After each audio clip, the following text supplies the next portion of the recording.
Ahojte, volám sa Julka a dnes sa s vami porozprávame o hejte. Začnem tým, že s hejtom sa stretáva každý človek, pretože to nie je len keď natáčaš nejaké videá, čiže niečo vo verejnom zmysle, ale je to, čo stretávame aj v bežnom živote.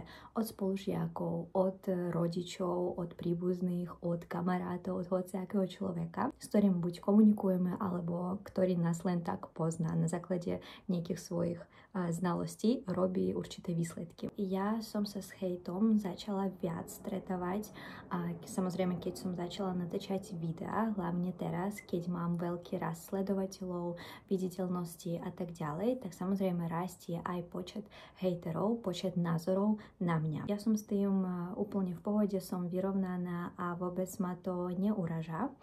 A veľmi často dostávam také otázky od ľudí, od svojich sledovateľov, že ako na to reagujem, ako to v sebe spracovávam, aké môžem dať rady. A v tomto videu vám chcem len stručne povedať, čo to je hejt, možno ukázať iný pohľad na to a dať nejaké rady, ktoré môžete používať potom v svojom bežnom živote a ktoré možno vám zmenia ten pohľad na to. Začneme tým, že hejt je láska.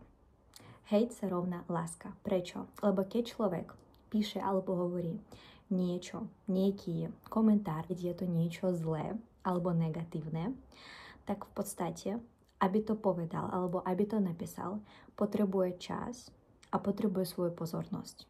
A čas plus pozornosť sa rovná láska. Preto človek, ktorý vám píše hejt alebo hovorí vám hejt, vo vnútri prejavuje ku vám lásku, len nevie to povedať iným štýlom, pozitívnym štýlom, lebo zavidí, lebo je nespokojný so sebou. Uvedomte si jednu vec, že človek, ktorý je so sebou spokojný, ktorý je spokojný s týmto svetom, so svojím životom, ktorý je šťastný, ktorý je v láske a nikdy nebude prejavovať ku vám alebo písať vám škaredé veci o vás. Poprvé preto, lebo na všetko pozerá s úsmevom, na všetko pozerá cez lásku. Po druhé, keď sa mu niečo nepáči, tak nemá čas na to, aby to riešil a písal takéto správy v komentároch, ako je to zlé, pretože on sa zaoberá svojim životom, jednoducho niečo vidí, nepáči sa mu, scrolluje, ide ďalej, alebo ide, baví sa s človekom, nepáči sa mu, povie, že prepáč, ale nemôžeme byť s tebou v kontakte, lebo nevyhovuješ mi ako človek, alebo nesedíme si a tak ďalej. A ide ďalej. Hlavne to, že on je v láske. V láske k sebe a v láske k tomu svetu. On príjma tento svet aj s negatívnym prejavom, aj s pozitívnym prejavom. A v tom je obrovská sila každého z nás. Ďalšia vec, ktorú vám chcem povedať. Existuje tzv. Trigger. Čo to je? Trigger to je taký impuls vo vnútri nás. Napríklad, keď vidíme človeka, ktorý nahlas rozpráva a vo vnútri máme pocit, že tak ma rozčuľuje, tak sa za ňoho hanbím, to je také hrozné, hej? Čiže také emócie v nás vyvoláva. To len znamená, že pre nás hovoriť nahlas je trigger. Preto, lebo my sa hanbíme rozprávať nahlas. My si myslíme, že čo budú myslieť ostatní, budem vypadať ako blázeň a tak ďalej. Ale ten človek to nemyslí. On je úplne slobodný v svojom nejaké myslení, úplne slobodne sa prejavuje. Druhá vec je, keď sa vám to nepáči, ale keď vo vnútri takto idú emócie, ide buchnúť sopka, tak nad tým sa treba zamyslieť. A tak zhocič, ak vás rozčuluje nejaká žena, že stále ukazuje svoju postavu na Instagrame, hej, alebo niektoré mamičky mi píšu, že a čo sa tu vychvaľuješ svojou postavou, hej, keď pridám hociaké video, kde ukážem svoju postavu, pritom nehovorím tam nejaké komentáre, že ja sa chválim, pozrite sa na mňa, aj keď som mohla, hej. A oni začínajú mi písať, hej, takéto hejty, pretože v nich to vyvoláva ten pocit, že oni chcú tiež možno prísť k nejakej postave, ale kvôli určitým udalostiam a kvôli tomu, že možno nevedie si nájsť čas, alebo skôr nechcú, majú to v sebe potlačené a preto tak sa prejavujú ku mne, alebo tak sa spravujú, pretože ich to vo vnútri rozčuluje, ich to hnevá. Čiže tu je veľmi dôležitá myšlienka, že keď vám píše niekto hejt, netýka sa to vás, týka sa to toho druhého človeka, toho, ktorý vám to píše. To je jeho problém vo vnútri. Uvedomte si túto vec. Vy to len ukazujete, vy ste pre ňoho ako taký predmet, ako taká projekcia, ale ten problém nie je vo vás. Ten problém je v tom človeku, ktorý to píše alebo hovorí. Ďalšia vec, napríklad, treba si uvedomiť, aj keď rastie počet sledovateľov, ak ste verejný človek, tak bude rásť aj počet názorov na vás.